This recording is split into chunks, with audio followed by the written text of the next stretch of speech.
Innal hamdalillah nahmaduhu wa nasta'inuhu wa nastaghfiruh wa na'udzu billahi min shururi anfusina wa min sayyiati a'malina. Man yahdihillahu fala mudilla lahu wa man yudlilhu fala hadiya lahu. Ashhadu an la ilaha illallah wahdahu la syarika lahu wa ashhadu anna sayyidana Muhammadan abduhu wa rasuluhu la nabiyya ba'dah. Allahumma salli ala sayyidina Muhammadin al-Fatih lima ughliqa wal khatim lima sabaq nasiril haqqi bil haqqi wal hadi ila siratikal mustaqim wa ala alihi haqqa qadrihi wa miqdarihil azim. Ma'asyiral muslimin wa zumratal mu'minin rahimakumullah. Ittaqullaha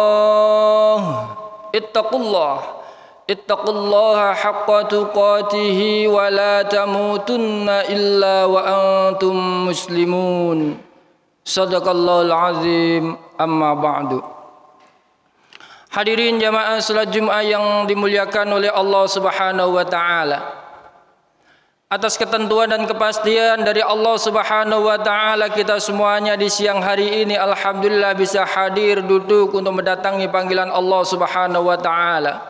Semata-mata kita mendatangi panggilan Allah untuk melaksanakan salat Jumat dan sekaligus mendengarkan khutbah. Mudah-mudahan kepastian takdir yang telah diberikan oleh Allah Subhanahu wa taala kepada kita ini kita senantiasa bisa menggunakannya dengan sebaik-baiknya, dan kita memohon kepada Allah mudah-mudahan Allah Subhanahu wa taala senantiasa meningkatkan kualitas keimanan ketakwaan kita dengan dimudahkan untuk bisa melaksanakan segala yang telah diperintahkan oleh Allah, dan mudah-mudahan kita dimudahkan pula oleh Allah untuk bisa menjauhi larangan-larangan Allah dan Rasul-Nya. Insyaallah bekal iman, Islam, takwa yang terpatri yang ada di dalam hati sanubari kita inilah yang akan bisa mengantarkan kita ini menjadi manusia yang purna, manusia yang selamat fid dini wad dunya wal akhirah. Amin amin ya rabbal alamin. Hadirin jamaah salat Jumat yang dimuliakan oleh Allah. Sampai saat ini pemerintah dan sebagian manusia masih diliputi adanya sedikit ketakutan, kekalutan, kegalauan dengan adanya virus yang sampai hari ini belum beranjak. Walaupun sampai saat ini alhamdulillah sudah diketemukan vaksinnya. Setelah 1 tahun diobservasi, diselidiki, dimasukkan di lab dan lain sebagainya, alhamdulillah sekarang sudah ketemu vaksinnya. Yang semuanya itu tentu kita menyadari walaupun tidak kasat mata, namun demikian virus itu ada dan bisa dipelajari, bisa diselidiki. Buktinya sampai hari ini dengan beberapa ahli bisa menemukan yang dinamakan vaksin. Namun demikian hadirin jamaah salat Jumat yang dimuliakan oleh Allah, terlepas dengan itu semuanya sebenarnya selain adanya penyakit yang bersifat lahiriah, fisik, yang orang dengan fisik itu langsung tanggap dan perhatian, sebenarnya masih ada satu virus lagi yang lebih dahsyat yang harus kita perhatikan, tentunya kita sebagai orang yang beriman. Karena pengaruhnya itu juga lebih dahsyat dan melebihi daripada virus jasmani. Orang menyebutnya adalah dengan adanya penyakit atau rohani, atau orang menyebut juga dengan penyakit hati. Jika seseorang itu, hati seseorang itu baik, maka seseorang itu akan mendapatkan pengaruh yang efeknya baik juga kepada dirinya, orang-orang di sekitarnya, dan tentunya dengan masyarakat, dengan orang lain akan menjadi baik. Begitu juga sebaliknya, dikala hati seseorang itu jelek, kena virus, berpenyakit, maka orang itu akan berpengaruh besar terhadap dirinya dan akan mempengaruhi besar juga kepada lingkungan, keluarga, masyarakat, bahkan negara dan bangsa, dikarenakan virus itu bersekongkol di dalam dirinya.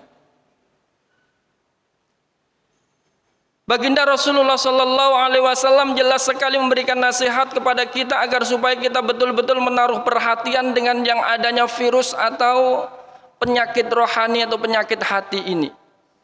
Ala wa inna fil jasadi mudghah idza saluhat saluhal jasadu kulluh wa idza fasadat fasadal jasadu kulluh.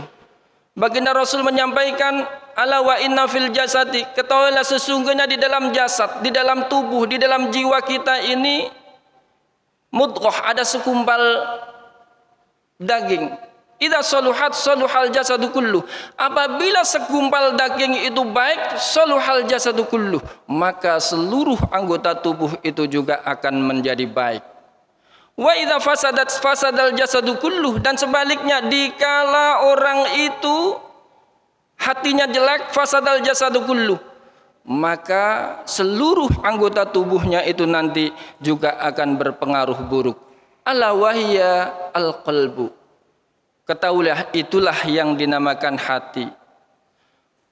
Untuk itu hadirin jamaah salat Jumat yang dimuliakan oleh Allah, terkait dengan penyakit hati ini kita harus benar-benar menaruh perhatian lebih daripada yang lain, karena efeknya begitu besar terhadap dirinya, terhadap keluarganya, tentu dunia dan akhiratnya. Allah menyampaikan di dalam Al-Quran, fi qulubihim maradun fazadahumullahu marada walahum azabun alimum bima kanu yakzibun. Fi qulubihim maradun, di dalam hati mereka ini maradun, ada penyakit. Fazadahumullahu marada, apabila penyakit yang sudah ada bersekongkol itu tidak segera diobati, tidak segera diperbaiki, fazadahumullahu marada, Allah akan menambah lagi penyakit itu. Kalau sudah penyakit semakin kronis untuk urusan dunia dan akhirat, walahum azabun alimum bima kanu yakzibun. Bagi mereka yang hatinya sudah tidak bersih lagi, tidak ada karena Allah, tidak digunakan untuk kepada dan untuk Allah, maka di situ walahum azabun alimum bima kanu yakzibun. Bagi mereka yang hatinya sudah tidak bersih lagi, tidak sehat lagi untuk Allah, untuk beribadah, azabun alimum, ada siksa yang amat pedih, bima kanu yakzibun, disebabkan kedustaan mereka itu. Tentunya ini kita harus menjadi perhatian lebih. Dengan adanya penjelasan ini kita harus yakin apa yang telah disampaikan oleh Allah Subhanahu wa taala jangan sampai hilang. Dan kita harus punya perhatian di saat orang itu hatinya sakit, maka harus segera diobati. Karena kalau tidak, menjadikan orang itu akan sengsara di dalam hidupnya, artinya rugi di dalam hidupnya, baik dunianya maupun akhiratnya. Untuk mengetahui itu tentu kita harus mendiagnosa. Kalau secara fisik kita ini mudah untuk bisa merasakan dan segera tanggap di saat sakit, bagaimana kalau secara rohani kita juga segera tanggap di saat ada indikasi virus sudah menyerang kepada kita? Syekh Ibnu Athaillah As-Sakandari mengarang kitab Al-Hikam, menerangkan bagaimana tanda-tanda indikasi orang itu hatinya yang berpenyakit atau mati. Didiagnosa min alamati mautil qalbi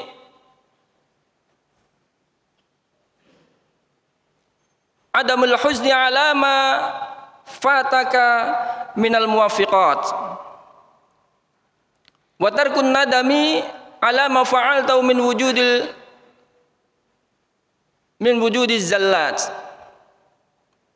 Disampaikan bahwa oleh Syekh Ibnu Athaillah di dalam kitab hikamnya, sebagian dari tanda-tanda hati itu dikatakan mati atau berpenyakit, kena virus, dan kita harus berhati-hati adalah diantaranya dua sebab, walaupun banyak yang menyampaikan sebab-sebab yang lain. Di antara yang pertama harus kita tahu, kita diagnosa diri kita masing-masing. Adamul husni ala ma fataka minal muwafiqat. Tidak adanya rasa susah sedikit pun dalam hatinya alama atas apa yang terlepas dari dirinya dari kebenaran-kebenaran yang telah ada.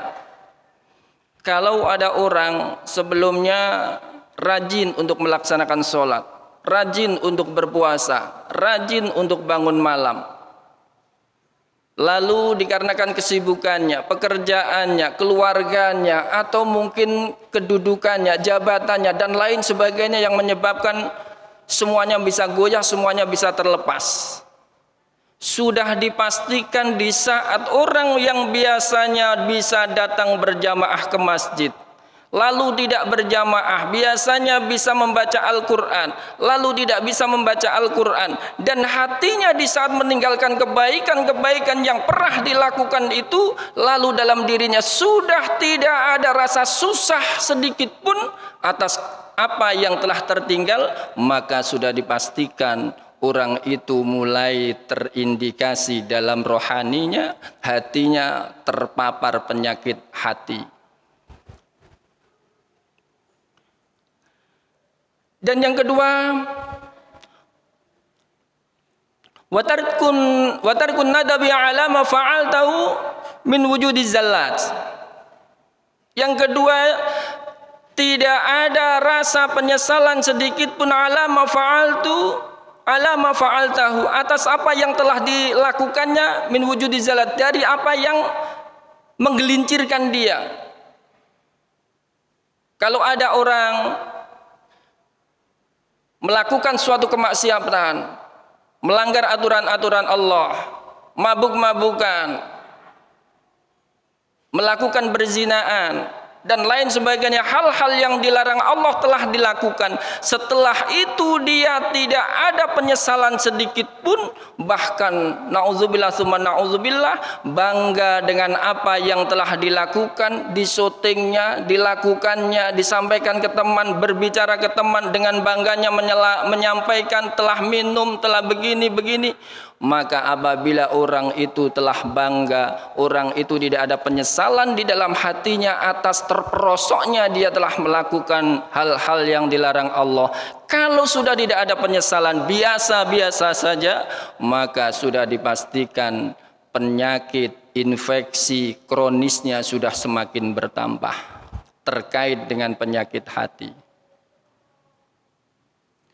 Untuk itu hadirin jamaah salat Jumat yang dimuliakan oleh Allah. Lalu bagaimana kalau sudah penyakitan? Lalu bagaimana setelah kita mendiagnosa diri kita sendiri itu sudah ada tanda-tanda virus, sehingga di situ tentunya kita tidak mendiamkan. Kalau didiamkan akan semakin kronis. Fazadahumullahu marada. Allah akan menambah penyakit itu. Syekh Imam An-Nawawi, pengarang hadis terkenal, menukil dari Syekh Ibrahim Ashqawi bahwa obat untuk penyakit hati kalau sudah terpapar, tervirus, terkena, ini tentu kita harus berupaya segera untuk mengobatinya, agar supaya kita tidak menjadi hati kita ini semakin keras. Karena hati yang semakin keras itu menjauhkan dari Allah. Ab'adul asya'i minallahi ta'ala al-qalbul qasi. Sesuatu yang bisa menjauhkan dari Allah Subhanahu wa ta'ala adalah hati yang keras. Hati yang sudah tidak bisa diberikan hidayah, yang sudah tidak bisa diberikan nasihat, hati yang banyak penyakitnya. Penyakit rohani tentunya banyak sekali.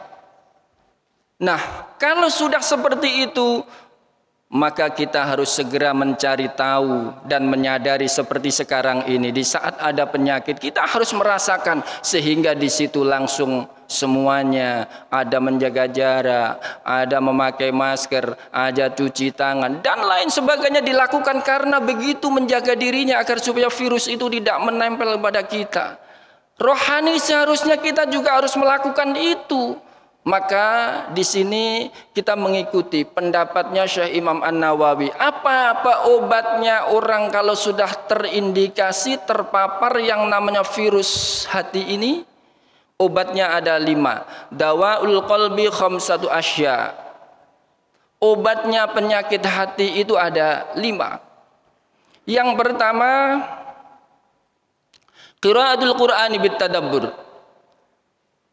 Membaca, menggali, mendalami ilmu-ilmu Al-Quran, mengamalkan yang ada di dalam Al-Quran, bitadabbur, mempelajari, menggali isinya, mempelajari tafsirnya, dan tentunya kalau kita belum mampu tentu harus belajar membaca. Tidak usah malu, itu adalah salah satu obat yang diberikan oleh Allah untuk menyingkirkan semua penyakit-penyakit yang ada di dunia ini, termasuk yang menempel yang ada di dalam rohani kita. Semakin kita rajin menggali Al-Quran, membaca Al-Quran, syifa wa rahmah. Al-Quran itu syifa, Al-Quran itu rahmah, Al-Quran itu hidayah, banyak. Al-Quran itu nur. Maka kalau kita rajin membaca Al-Quran, menggali isinya, mentadaburi isinya, fa insyaallah hati akan mulai bersih, virus akan mulai tergelontor, dan tentunya menjadikan mudah dan dekat kepada Allah. Yang kedua, khala'ul batni, yaitu mengosongkan perut. Kita gunakan hidup ini memang kadang-kadang di saat kita ini punya rezeki yang banyak, mudah kita mau beli apa saja, menuruti keinginan, mumpung ada, mumpung sehat, mumpung ini, semuanya dihabiskan. Bahkan saat kenyang pun kita masih mencari makan karena kita masih mampu beli. Ajaran Islam tidak seperti itu. Khala'ul batni, yaitu mengosongkan hati, mengosongkan perut, digunakan untuk tirakat. Banyak berpuasa, makan di saat lapar, berhenti di saat sebelum kenyang. Kalau orang sudah melakukan itu, fa insyaallah nafsu syaitoniyah, nafsu bahamiyah yang ada bersekongkol dalam diri kita ini akan tergerus, akan habis, dan tentunya hati semakin bersih, semakin mudah untuk kita ajak untuk beribadah kepada Allah. Coba kita bayangkan sendiri saja, di saat kita habis makan, mudah tidak kita untuk beribadah? Kita ajak sholat, malas. Kita ajak baca Quran, malas. Namun di saat terisi sedang, insya Allah bisa mudah untuk hadir kepada Allah Subhanahu wa ta'ala. Yang ketiga, qiyamul lail. Di saat orang-orang sibuk di dalam tidurnya dengan mimpi-mimpinya, kita bangun malam, bermunajat kepada Allah, salat, memohon kepada Allah, hadir kepada Allah, hadir manggil panggilan Allah itu kita hadir. Maka di saat itulah kita hadir malam hari, bangun malam, qiyamul lail, dengan membaca Al-Quran, dengan membaca sholawat, dengan beristighfar, dengan sholat. Maka disitulah yang akan melenturkan, membersihkan hati seseorang itu yang sudah hatinya mulai terpapar. Dan yang keempat, at-tadarru' 'indas sahur.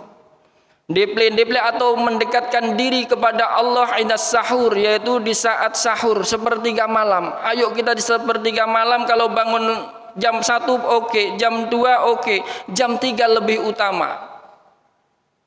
Sambung sampai subuh. Setelah subuh, maka disitulah kalau kita mengadu kepada Allah, kita minta solusinya permasalahan-permasalahan yang ada. Tidak mengadu kepada tetangga, kepada saudara, kepada orang lain. Itu bisa jadi baik saat ini, bumerang di nanti. Coba adukan semua permasalahan ini kepada Allah. Insya Allah menangis di malam hari itu akan bermakna di hadapan Allah Subhanahu wa ta'ala. Dan yang kelima, wa mujalatus sholihin, yaitu duduk bersama orang-orang yang soleh, senang mendengarkan nasihat, mengikuti pengajian, duduk dengan para alim ulama, para ustadz, para orang-orang soleh, orang-orang yang baik, orang-orang yang suka memberikan nasihat, fa insyaallah kita akan mendapatkan hikmahnya, kita akan mendapatkan pancarannya, kita akan mendapatkan ilmunya. Kadang-kadang kita itu membenarkan diri kita sendiri, mencari teman yang sesuai dengan nafsu kita, kesenangan kita. Kita ini kalau udah kronis, ketemu lagi tambah kronis lagi. Kalau hati sudah kronis, jangan sampai kita membenarkan diri sendiri. Ah, saya tidak akan terpengaruh, saya akan mempengaruhi, boro-boro mempengaruhi, terpengaruh iya. Maka yang terbaik adalah berteman, berkumpul, senang, mendengarkan, duduk bersama orang-orang yang soleh. Makanya di sini hadirin jamaah salat Jumat yang dimuliakan oleh Allah, kita mari senantiasa bermunajat kepada Allah. Kita harus menyadari, kita diagnosa sendiri-sendiri, apakah itu semuanya ada dalam diri kita? Kalau ada, ayo segera. Para ulama sudah menyampaikan, resepnya sudah ada, dan itu kita tinggal melakukan. Fa insyaallah kita akan diberikan oleh Allah jalan. Kita memohon yang sungguh-sungguh kepada Allah. Ya muqallibal qulub, tsabbit qalbi ala dinik. Wahai zat yang membolak-balikkan hati, tsabbit qalbi, tetapkan, kuatkan hati ini ala dinik, atas agamamu ya Allah. Kita berdoa kepada Allah. Rabbana la tuzigh qulubana ba'da idh hadaitana wa hab lana min ladunka rahmah innaka antal wahhab. Rabbana ya Allah ya Tuhan kami, la tuzigh qulubana, janganlah engkau condongkan, palingkan hati ini ya Allah kepada kesesatan, ba'da idh hadaitana, setelah engkau berikan hidayah kepada kami ya Allah.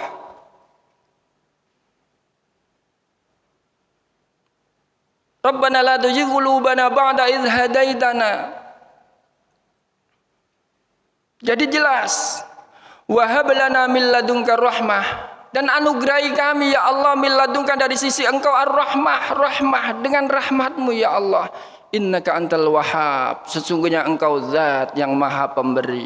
Kita memohon kepada Allah, bermunajat kepada Allah, berkeluh kesah kepada Allah. Fa insyaallah semuanya akan diberikan solusi oleh Allah Subhanahu wa taala. Mudah-mudahan sedikit waktu ini bisa memberikan pencerahan kepada kita, sehingga di saat kita hatinya mulai terpancar sesuatu yang tidak baik, terpengaruh sesuatu yang kurang baik, yang bertentangan dengan hukum-hukum Allah, ayo segera kembali ada penyesalan, segera kembali ada susah di saat meninggalkan yang baik, segera misal apabila di saat terjerumus melakukan perbuatan yang salah. Fa insyaallah di saat hati kita ini tanggap, kita segera mengerti, mendiagnosanya cepat, fa insyaallah tidak akan terlambat hati ini menjadi hati yang keras. Karena hati yang akan bisa hadir kepada Allah illa man atallah biqalbin salim, kecuali hati illa man atallah, kecuali orang yang datang kepada Allah, menghadap kepada Allah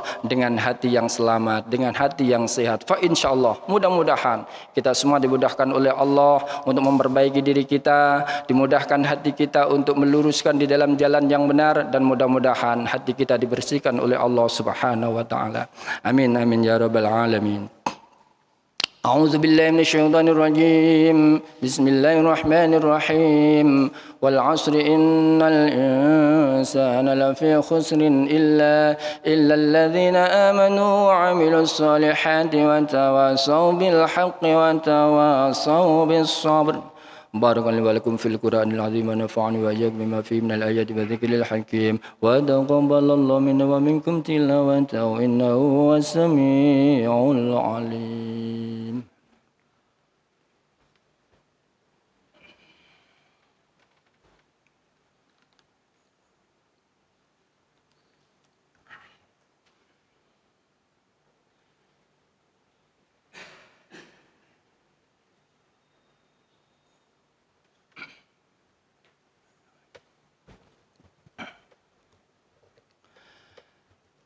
Alhamdulillahilladzi amarna bil ittihadi wal i'tisami bihablillahil matin أشهد أن لا إله إلا الله وحده لا شريك له إياه نعبد وإياه نستعين وأشهد أن سيدنا محمدا عبده ورسوله المبعوث رحمة للعالمين اللهم صل على سيدنا محمد الفاتح لما أغلق والخاتم لما سبق ناصر الحق بالحق والهادي إلى صراطك المستقيم وعلى آله حق قدر ومقدارهم عليم معاشر المسلمين وزمرة المؤمنين رحمكم الله اتقوا الله اتقوا الله ما استطعتم وسارعوا إلى مغفرة من ربكم وجنة عرضها السماوات والأرض أعدت للمتقين واعلموا أن الله سبحانه وتعالى أمركم بأمر بدأ فيه بنفسه وثنى بملائكته المسبحة بقدسه فقال تعالى في كتابه العزيز أعوذ بالله من الشيطان الرجيم بسم الله الرحمن الرحيم إن الله وملائكته يصلون على النبي يا أيها الذين آمنوا صلوا عليه وسلموا تسليما اللهم صل وسلم وبارك على سيدنا محمد سيد المرسلين وعلى آله وأصحابه وقرابته وأزواجه وذريته أجمعين وارض اللهم على أربعة الخلفاء الراشدين سيدنا أبي بكر الصديق وعمر وعثمان وعلي كرم الله وجهه وعلى بقية الصحابة والتابعين وتابع التابعين ومن تابعهم بإحسان إلى يوم الدين وعلينا معهم برحمتك يا أرحم الراحمين اللهم اغفر للمسلمين والمسلمات والمؤمنين والمؤمنات الأحياء منهم والأموات إنك سميع قريب مجيب الدعوات يا قاضي الحاجات اللهم ألف بين قلوبنا واصلح ذات بيننا واهدنا السبيل السلام ونجنا من الظلمات إلى النور وجنبنا الفواحش منها وما بطن وبارك لنا في أبصارنا وقلوبنا وذريتنا وتب علينا إنك أنت التواب الرحيم اللهم ادفع عنا الغلاء والبلاء والوباء والفحشاء والمنكر والزلازل والشدائد والسيوف المختلفة والشدائد والمحان وسوء الفتان ما ظهر منها وما بطن من بلدنا هذا خاصة ومن بدل المسلمين عامة إنك على كل شيء قدير اللهم اصرف عنا هذا البلاء اللهم اصرف عنا هذا الوباء اللهم اصرف عنا هذا الوباء واجعل بلدتنا هذه بلدة آمنة مطمئنة برحمتك يا أرحم الراحمين وصلى الله على سيدنا محمد وعلى آله وصحبه وبارك وسلم سبحان ربك رب العزة عما يصفون وسلام على المرسلين والحمد لله رب العالمين